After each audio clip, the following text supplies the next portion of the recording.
Hello and welcome back to another Marvel Rivals blokees video. Once again, Blokees have been very kind and have sent me the next wave of Marvel Rivals model kits. And once again, I am blown away by how good these are. Now, I did go into this expecting Jeff the Landshark to be my favourite. He's kind of just a fan favourite character-wise. And while he's even more impressive than I thought he was, Moon Knight is the one that's impressed me the most. Invisible Woman has really impressed me, because I didn't have high expectations for such a thin build. Because the character is quite thin, she's got interesting proportions, and I didn't expect them to pack as much articulation as they have. That being said, let's get on with building Invisible Woman, and then I'll get onto the review. Now you can see these are all the runners you have of the parts. You do get a nice mix of metallic, matte, gloss, and obviously the translucent parts for the effect. And this put together really easily. I reckon each one of these took me around half an hour to an hour, depending on each one. I think Moon Knight's the more complicated one, Jeff probably being the easier one. And honestly, again, these guys they nail these characters. The face on Invisible Woman is really well done. I think this is the first one we've got from Marvel Rivals that has that almost photoreal face on. And it's so clean. It's really nicely done, and the yellow gold hair being done in a somewhat rubbery plastic works really nice for articulation, and overall just has a nice finish to it. Now, running over articulation, I'm going to go through this quite quickly. You have got the standard hinge set up for the wrist. You've got an incredible range up at the neck and the head. Obviously tilt is a little bit limited because of the hair. Full rotation, up and down is quite good. And then me rotating the neck around because I realised I didn't have it fully straight. Now the arm goes out to a good 90, and then you can see you've got that butterfly joint in there that moves really nice as well. I personally think that maybe should have been blue, just to, not stand out as much. But it works great nonetheless.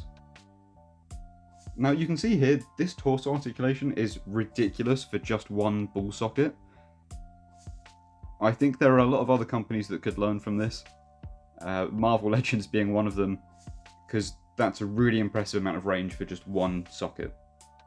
And you can see the leg as well, very good range, rotation in the thigh, drop down hips, good knee bend, toe articulation. The ankle is a bit limited because she's wearing heels, or, well, platform type boots. So you do get all the articulation in there, it's just the feet are a tiny bit more limited because of that. And she poses really well as well, she's quite easy to get into a good pose. She has got smaller feet, and because she's quite tall, proportion-wise, she does get a little bit top-heavy, but it's just a case of posing those feet correctly so they balance out the weight. Now, bringing the effect part in, I really like this. I think they've done this really well. A good translucent blue, frosted so it's not just a cheap, glossy, plastic kind of effect that you get with so many other model kits. And the stand is really nice. Obviously you've got a whole lot of options for where you want to put that display piece. And then you've got a ball peg right at the top, which is how obviously the translucent part attaches, which gives you a lot of options range wise. So you've got that full rotation there. Obviously you've got the normal articulation you expect from a ball socket, and then you've got all the range from the stand itself. Very well done. You can see me adjusting the pose here because I wasn't quite happy with how it was. I do hope to get the rest of the Fantastic Four. I think these guys are going to be great. And here you can see the other effect parts that attach to her hands. I do think these are really nice. I personally prefer the bigger effect. I mean, this feels more like Invisible Woman compared to the comics. Obviously she doesn't tend to have a hex pattern on her shields, so I suppose this is more accurate with the wavy effect. I just quite like a big shield effect. And then obviously those are the other hands to replace the ones that are currently on the model kit. And now, with Invisible Woman out the way, into Moon Knight. Now, Moon Knight was a longer build. You can see there are a lot more runners here. It is more just two-toned as well, so you've not really got an additional colour in there. It's pretty much just black and white.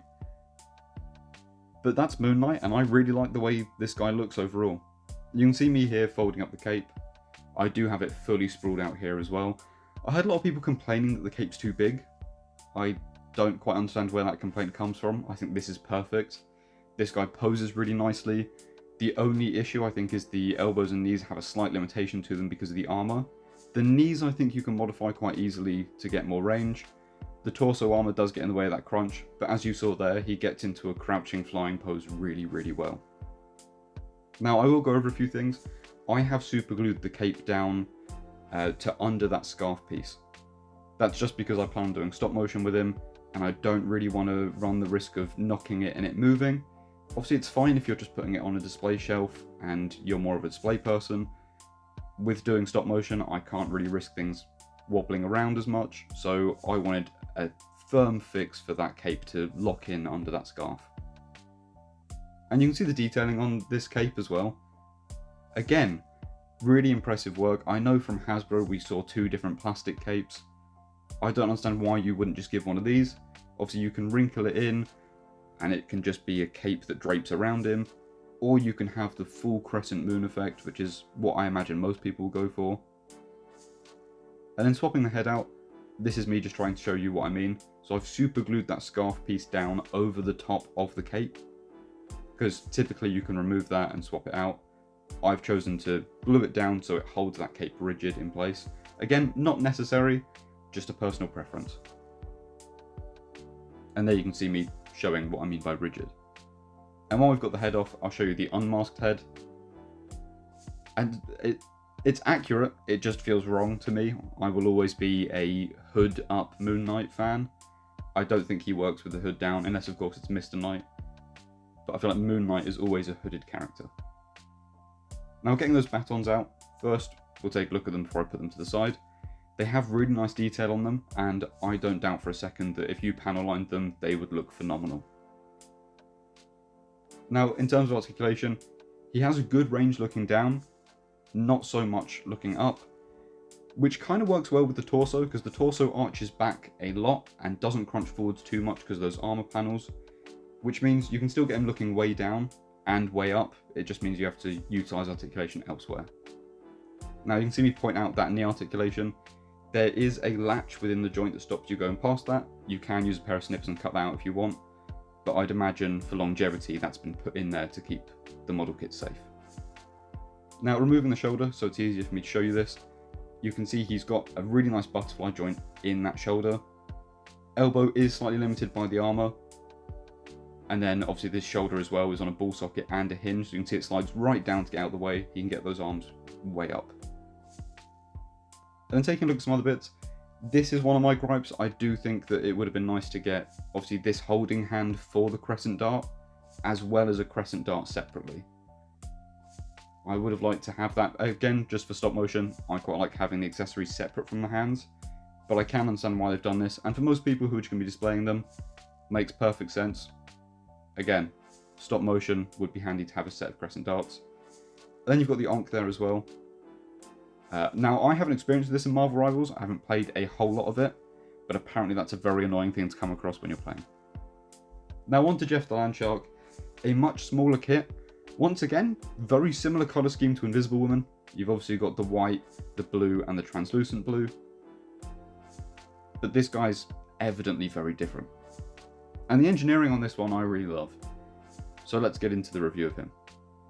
Now, not only is he one of the derpiest, cutest looking characters from Marvel, but he's one of the best engineered model kits I've seen from Blokees, and that says a lot because they've released some really good ones. Now, his head range in this, while keeping that silhouette, really nicely done, and it's really smooth. Again, one single ball socket, and you're getting a great range from it. He's got the full look left, he's got the full look right. He can look up quite a good distance, and he can look down really well.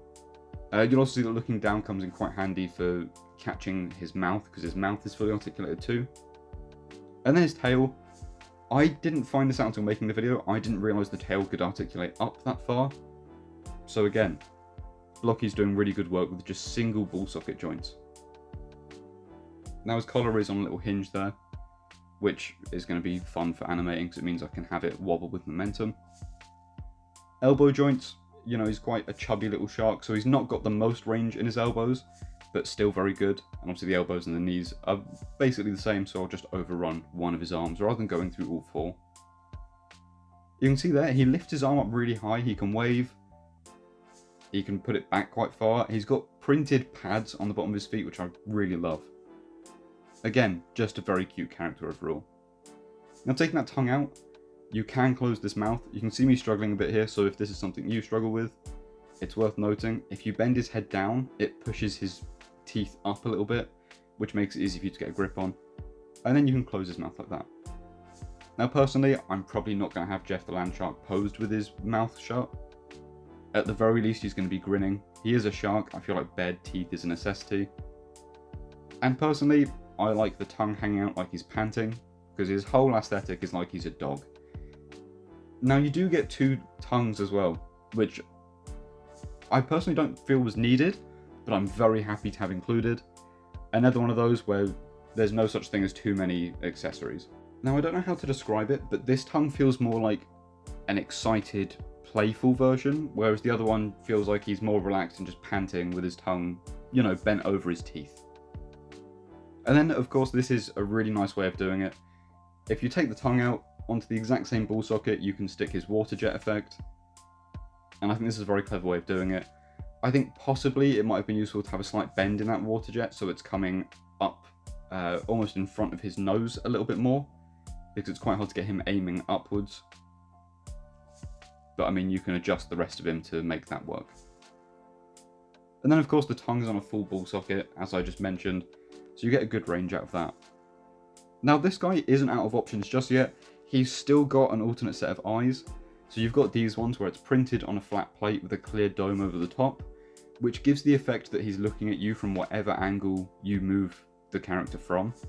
I personally, again for stop motion, have put the posable eyes in. So you can see these ones are actual spheres that are on a ball socket, so you can move them around, they rotate.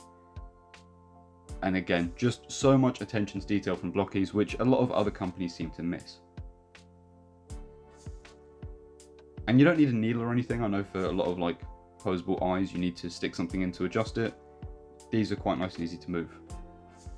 And now taking his fin off, luckily not for shark fin soup, but just for his little underground swimming effect.